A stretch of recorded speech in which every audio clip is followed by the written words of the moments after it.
அரச ஊழியர் ஒருவரை போலீசார் காரணமின்றி தாக்கியதாகவும் தொடர்ந்து கைவிலங்கிட்டதாகவும் ஒரு காணொலி ஒன்று கடந்த வாரம் வெளியாகின நிலையில் உடனடியாக அவர்கள் தொடர்பாக நடவடிக்கை எடுக்கப்பட்டிருக்கின்றது. இது தொடர்பாக கிளிநொச்சி போலீஸ் நிலையத்தின் பொறுப்பதிகாரி மற்றும் அந்த அரச ஊழியரை தாக்கிய போலீஸ் உத்தியோகத்தர்களை விசாரணைக்கு வருமாறு அழைப்பு விடுக்கப்பட்டிருக்கிறது.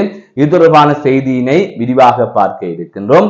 மற்றொரு செய்தியாக அனைவருக்கும் தெரியும், சமீபத்தில் தமிழர்களை அதாவது வடக்கு தமிழர்களை உலுக்கிய ஒரு விடயம் என்னவென்று சொன்னால், கிளிநொச்சியிலே உள்ள பாடசாலை ஒன்றிலே 14 சிறுவர்களை பயிற்றுவிப்பாளர் ஒருவர் துஷ்பிரயோகத்திற்கு உள்ளாக்கியிருந்தார். அது தொடர்பாக தற்பொழுது அவர் கைது செய்யப்பட்டு விளக்கமறியலில் வைக்கப்பட்டிருக்கின்றார். இந்த நிலையத்தான் சுமந்திரன் தற்பொழுது ஒரு அதிரடியான உத்தரவு ஒன்றினை பிறப்பித்து கடிதம் ஒன்றினை வெளியிட்டிருக்கின்றார். அது என்ன, அதன் பின்னணி என்ன என்பது தொடர்பாகவும் இந்த தொகுப்பிலே விரிவாக பார்க்க இருக்கின்றோம். அதற்கு முதல் ஜேகே ரிப்போர்ட் எனப்படுகின்ற இந்த யூடியூப் சேனலை சப்ஸ்கிரைப் செய்து கொள்ளுங்கள். தொடர்ந்து அருகில் இருக்கின்ற பெல் பட்டினை கிளிக் செய்வதன் ஊடாக நான் போடுகின்ற ஒவ்வொரு காணொளிகளையும் நீங்கள் உடனுக்குடன் பார்த்து கொள்ளக்கூடிய வகையிலே இருக்கும். நான் நடராசா ஜெயகாந்தன். தற்பொழுது செய்திகளுக்குள்ளே செல்லலாம். தற்பொழுது நாடு முழுவதுமே போலீசாரின் அராஜகம் தொடர்பாக பல்வேறுபட்ட குற்றச்சாட்டுகள் முன்வைக்கப்பட்டு வருகின்றது. போலீசார் அராஜகத்தில் ஈடுபடுவது தொடர்பான காணொளிகள் வெளியாகி வருகின்றது. ஆனால் அதற்காக போலீசார் மீது என்ன நடவடிக்கை எடுக்கப்படுகின்றது என்பது தொடர்பாக எந்தவித தகவல்களும் அதற்கு பின்னர் வருவதில்லை.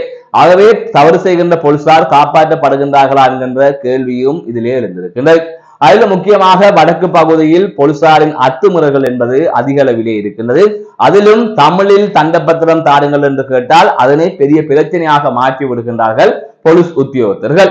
தமிழில் தண்டப்பணம் தர வேண்டும் என்பது இந்த நாட்டில் தமிழனுக்கு இருக்கின்ற உரிமை. ஆனால் அதை கூட அவர்கள் செய்வதில்லை. இதனால் பாரிய பிரச்சனைகள் இடம்பெறுகின்றன.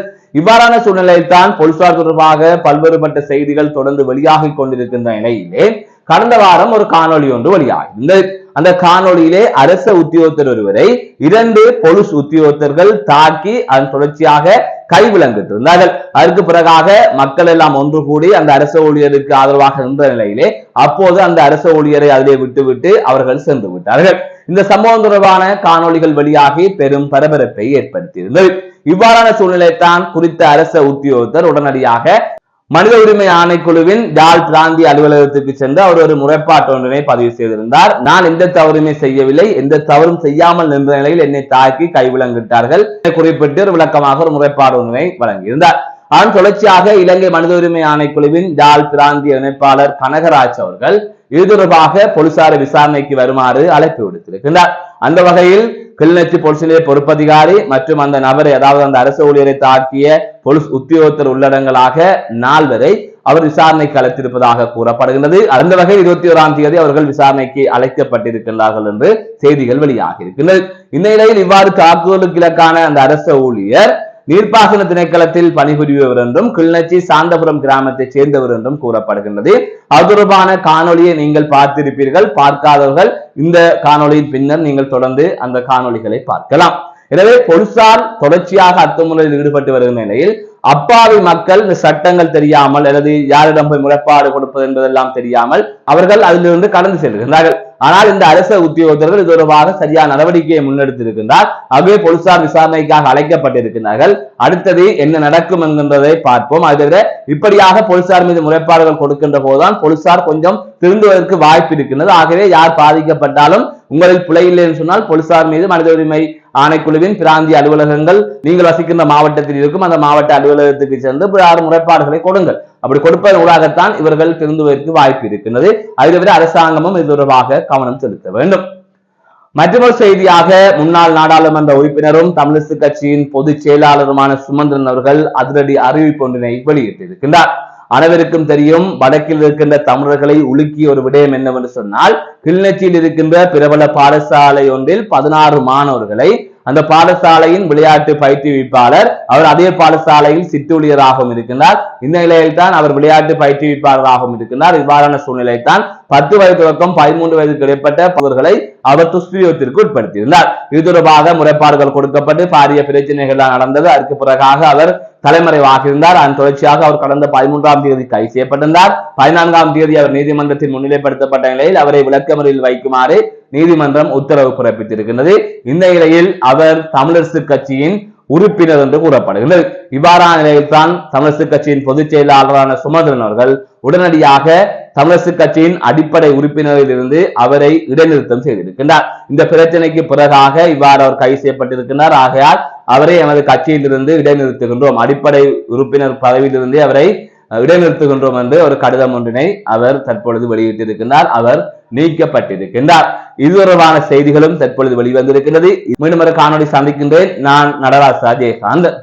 ரோட்ல மறிச்சு என்ன கேட்ட மறைக்க நான் கேட்டேன், நீங்கள் ஆரஞ்சு இப்போ கேட்க வெளிச்சோதான் பொலிச்சேன். நான் சொன்னா பொலிச்சேன்னா ஐசியை காட்டு, இவ்வளோதான் பொலிச்சேன் ஐசியை காட்டுன்னு சொன்னேன். என்ன கேன்லோ பிடிச்சவன் அடித்து நான் முறைமட்டு கேட்டேன். நான் ஒரு உத்தியோகத்துக்கு வேலை செய்கிறேன். என்ன நீங்கள் என்ன கேன்லோக்கு அடிச்சு நான் இந்த குற்றம் செய்கிறேன்னு கேட்க என்ன கேன்லோக்கு அடித்து ஆட்டோக்குள்ளே ஏற்ற வலிக்கிறேன். நான் முரம்பட்டேன். என்னால் என்னத்துக்கு நான் முரம்படணும்னு சொன்னேன். நான் இந்த குற்றம் செய்யலை.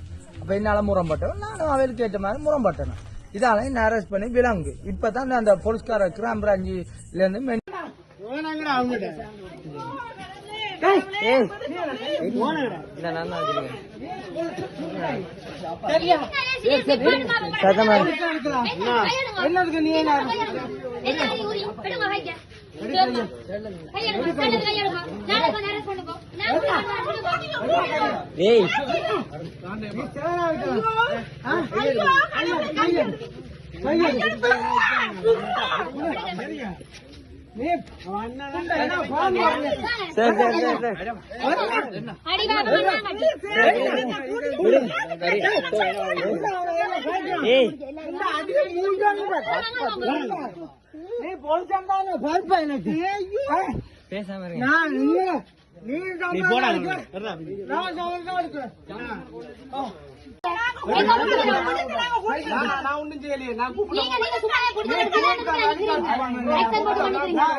சும்மா எவ்வளவு சனத பாப்பி காட்டுங்க படம் காட்டுங்க வீடியோ காட்டுங்க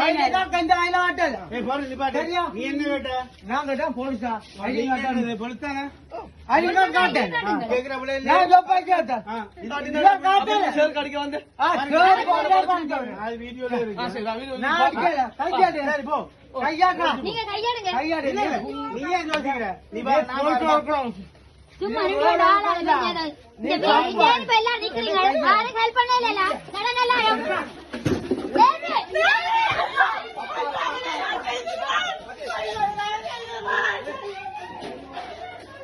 நீ போடா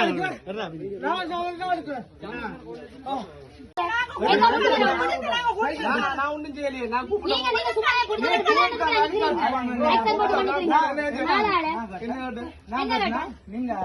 சும்மா எவ்வளவு சனத பாப்பி காட்டுங்க படம் காட்டுங்க வீடியோ காட்டுங்க